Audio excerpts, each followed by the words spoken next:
Yo, what is good, everybody? It's your boy Golden Falls, Golden What If, whatever you want to call me. And I'm back. I'm back with part 4 of What If Deku was the reincarnation of Piccolo. I got a little more kick in my step right now, I'll be honest. I took a day off of the What If channel. I've been trying to just go straight daily, and I think I did it for like maybe 2 weeks or something like that. But you know me, sometimes I get to the point where I'm like, okay, I need this day off because I'm doing so much other things.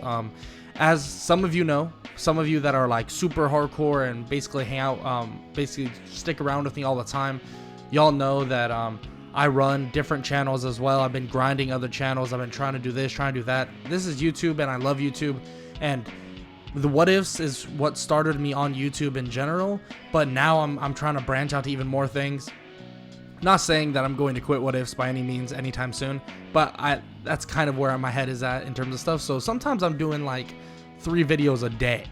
It might sound crazy, but sometimes I'm doing 3 videos a day for certain things. And that's not just because it's the What If channel, it's because of the other stuff as well.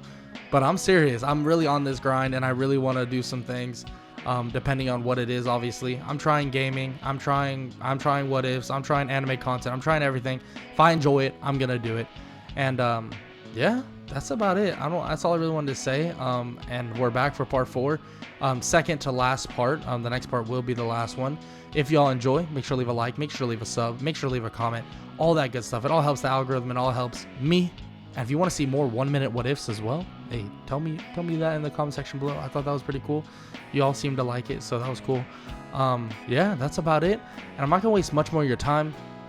And let's get right into part 4 of the last Namekian. Let's get it. Izuku Midoriya and Class 1A, and many others, obviously, Class 1B included, begin their training in the forest training camp. They begin training every single aspect that they can possibly think of. If you believe in, or obviously if you think in the weaknesses of every single person in Class 1A and Class 1B, Aizawa wants to effectively expose every single weakness. Izuku has his weaknesses, but let's be honest, they're far and few between. Aizawa believed that maybe quirk erasing was his only weakness, but then soon it would come to his attention that Izuku is now immune to that. He doesn't know how it works, and he doesn't know what the heck even occurred, but he doesn't want Izuku to maintain or get rid of his weaknesses, because frankly, he doesn't really have many, or any at all, but he actually wants him to sharpen a couple tools. One being his healing, something that is very, very good in this instance. Healing someone else is something that he could benefit from tenfold. On top of that, what else can he truly know? Aizawa begins to explain to Izuku that he has this so-called Namekian wisdom, is what Izuku explains it as. What else is beyond that wisdom? He needs to truly connect with that side, maybe connect with that so-called memories, that so-called wisdom. He should do some meditation in a nearby place. Pitch black, nothing around, silence. That's the goal for Izuku, and that's exactly what he begins to do. He begins to focus on his healing ability, but also focus on heavy meditation to learn more and more about himself. During this time, he would sit there for hours on end, thinking, wondering, meditating. He would learn so much about the Namekians, about who he was in a past life. During this meditation, Izuku's eyes would be wide open, but not literally. He would see so many things that he wouldn't even imagine to even believe would exist. A giant dragon, one that would sit in front of him as him. No, it's not him, but he begins to utter the words of that said dragon, beginning to ask the dragon to unlock the potential of oneself, to unlock the potential of that said Namekian. Immediately, the dragon says that, of course, that wish can be granted, immediately giving or gifting that said Namekian a different power and leaving immediately. Izuku would wake up in a shock and in a state of not knowing what's going on, but he wouldn't feel any different, barely even remembering what exactly happened. He would fly off as night would then approach, and Aizawa would be glad to see him back already, not wanting to go all the way out there because he was feeling a little bit lazy. Of course, Izuku would then sit with everybody, drink water, eat watermelon, and, well, like, eat anything that would produce water. So, like lettuce. I mean, there's no real reason for him to eat anything else. But at the same time, he would just sit there and listen to everyone speak. After some more time would pass, Izuku would be given the option to actually participate in some sort of test of courage. During this so-called test of courage, everything goes extremely, well, simple. Seems extremely well. Class 1A and Class 1B, they both have a good bit of fun, and the entirety of the forest training camp goes by relatively quickly with no hiccup at all. Actually, with no intrusion of villains at all. And this would be because there's no reason for them to attack, especially when, well, they know that Bakugo doesn't have a crazy temper, or at least they don't know he does from obviously the UA Sports Festival. With that said though, they begin to head back on their bus, and when they're driving, they begin to hear the radios turn on automatically, hearing about a fight in the middle of this giant city, and it's between All Might, the League of Villains, and also All for One. Izuku's pretty shocked to hear about this, not knowing what's going on specifically, but just as they're basically thinking about this, their bus goes flipping over, tumbling around because they are actually nearby that said city. Of course, there's Nomu's running rampant. Izuku breaks free out of the bus, making sure everyone's okay. Opening the bus up enough that everybody can leave, Izuku then walks over toward one of the Nomus, grabbing the Nomu by the face and obliterating it in a matter of seconds using ki from his hand.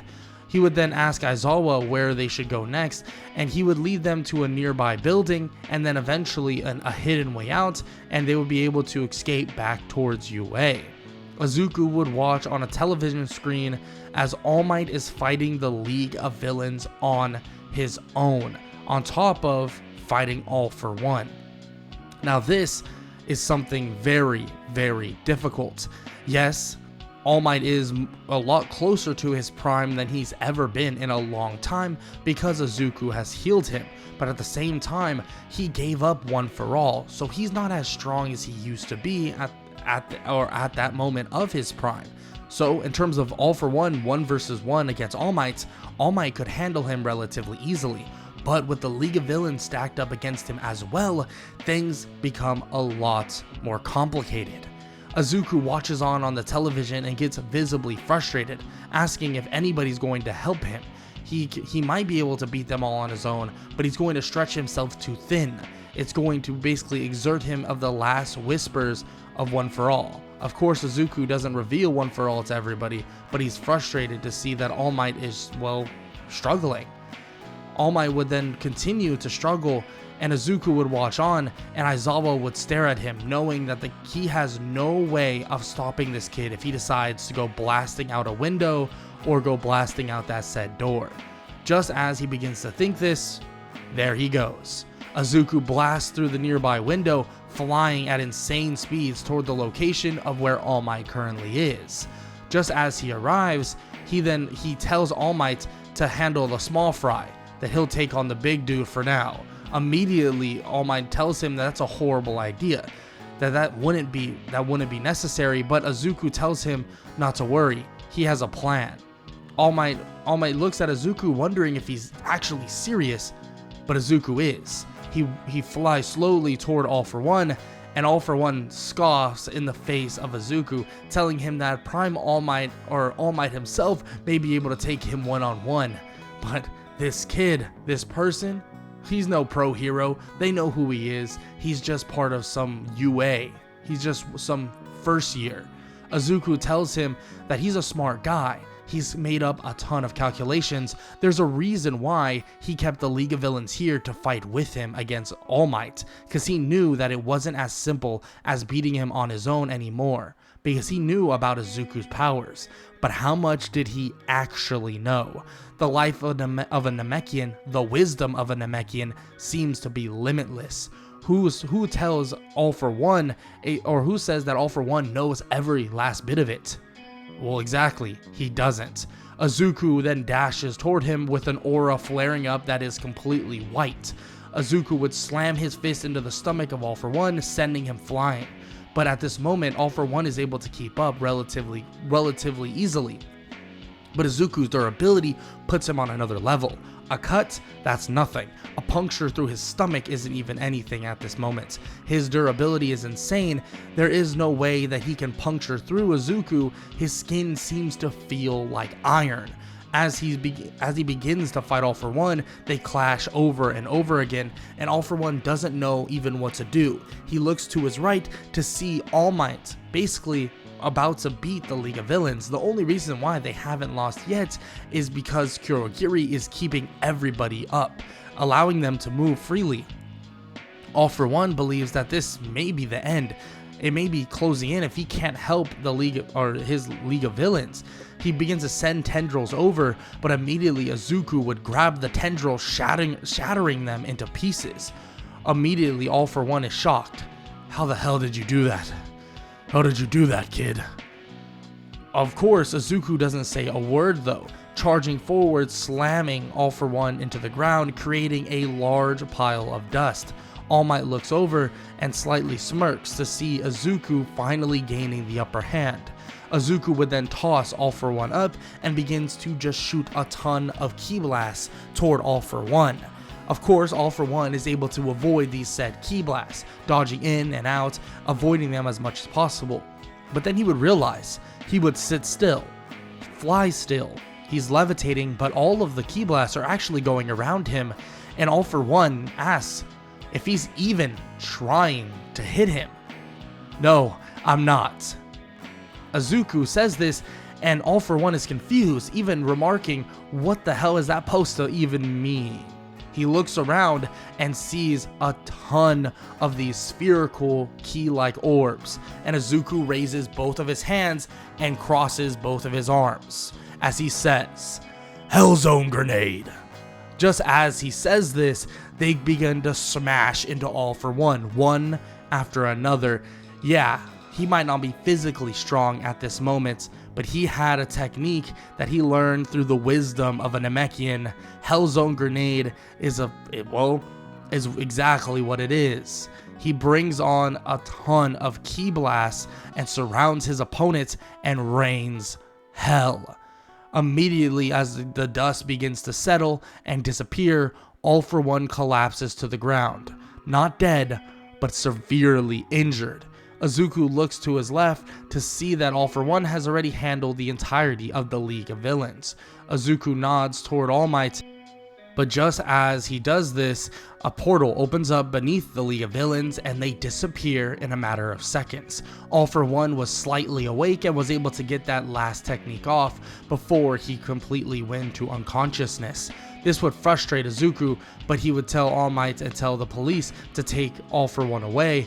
And obviously he would get into a ton of trouble for this, but after seeing the League of Villains get away like that, he's frustrated. He knows All Might is drained, and he knows that One For All is depleting entirely away from him at this point. He walks over to All Might and heals him, but he tells him that there is no healing the disconnect between him and One For All. It's not possible. It's time for him to retire from here on out. Izuku makes this very, very clear, and All Might is suspicious about what Izuku is thinking, asking the kid what he has in mind.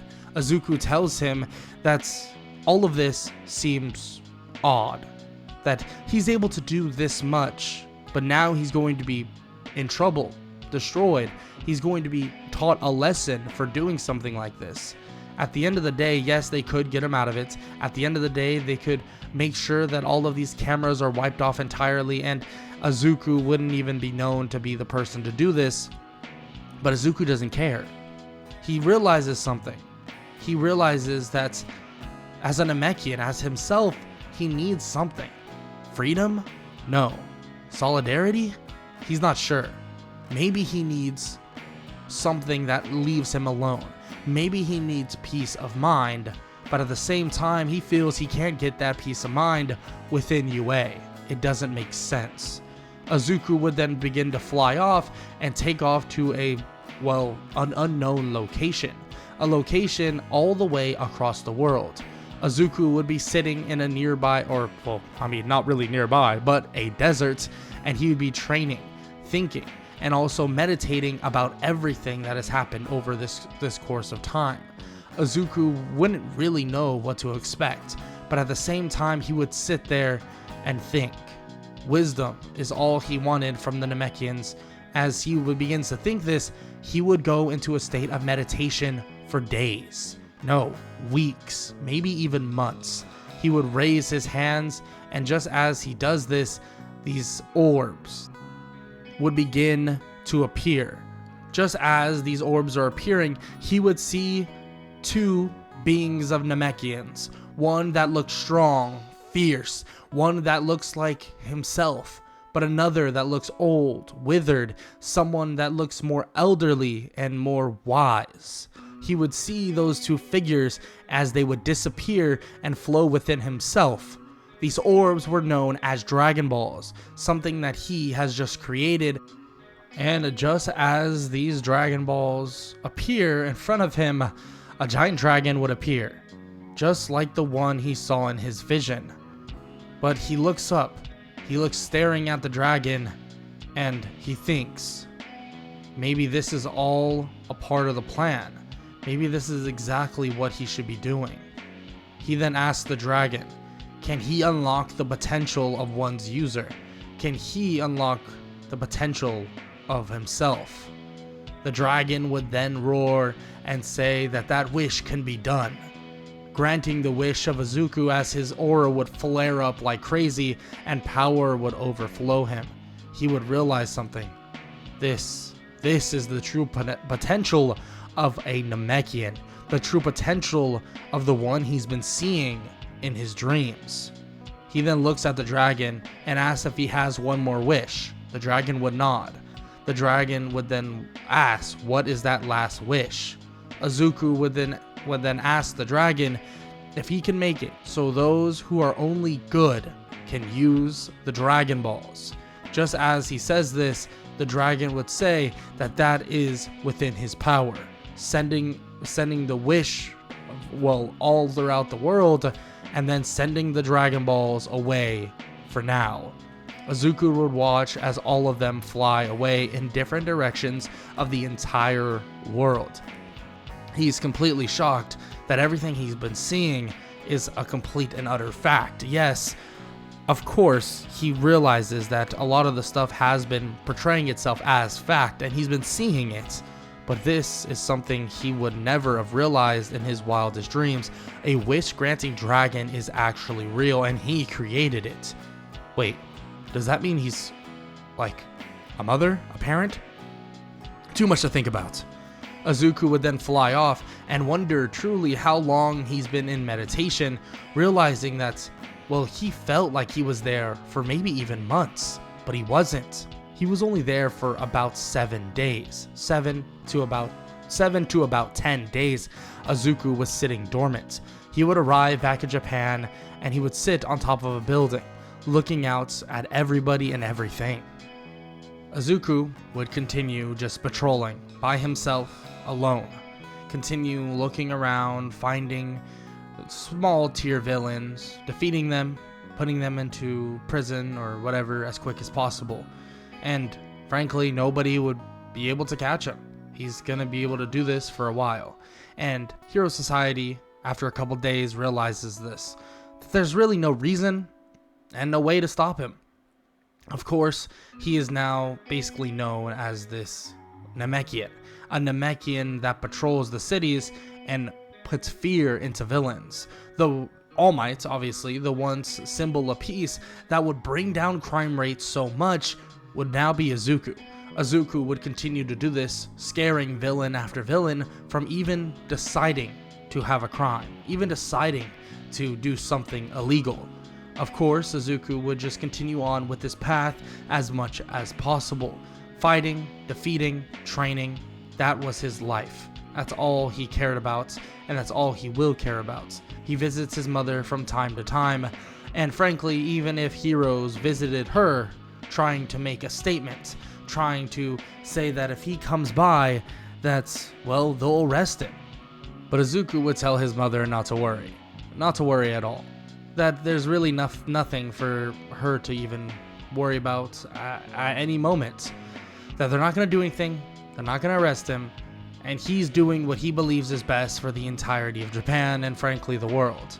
She questions what he means by the world, and he says that he's been patrolling everywhere. He's been going to Japan, he's been going to places in Europe and anywhere you can think of. He's been going to America. He's been scouring the entirety of the world more and more and more. Of course, nobody necessarily is there to even stop him, and eventually in America, he would run by somebody very interesting. Actually running by the #1 pro hero in America, forcing him to stay still. And he actually speaks with her for a little bit, saying that he's one heck of a fan and loves her work, but says that he has really nothing to do with any of this. He begins to tell her that their fight won't really matter. Maybe they can spar sometime, be some good training, but at the end of the day, putting him away into prison, putting him away in anything, just doesn't mean much. As she obviously figures out the name of him, she deems it so that he can no longer move. But just obviously when she does this, Izuku would begin moving, saying that he isn't Izuku Midoriya. He's neither Izuku or the last Namekian. He's something entirely different. So to her, well, that just won't work. Izuku then walks over, or flies over, and shakes her hand, saying that she's doing a really good job, and that he respects that entirely. He would fly off at insane speeds back toward Japan and continue his patrols. But soon, he would get an earful of something going on. The one and only, the Shiahazaikai overhaul is about to lay siege.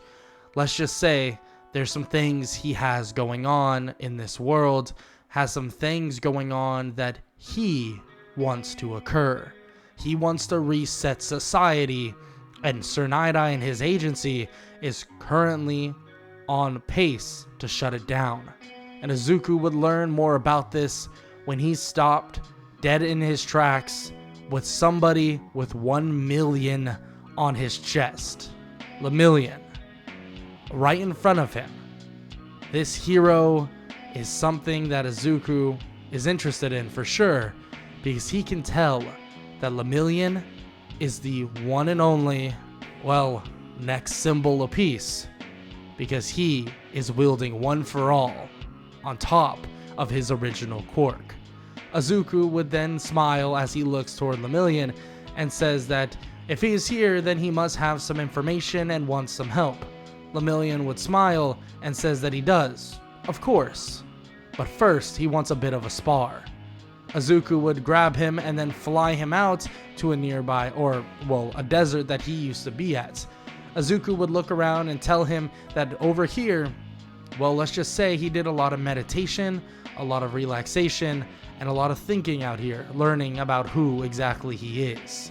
And this will be a perfect place for a bit of a spar and a perfect place for their battlefield.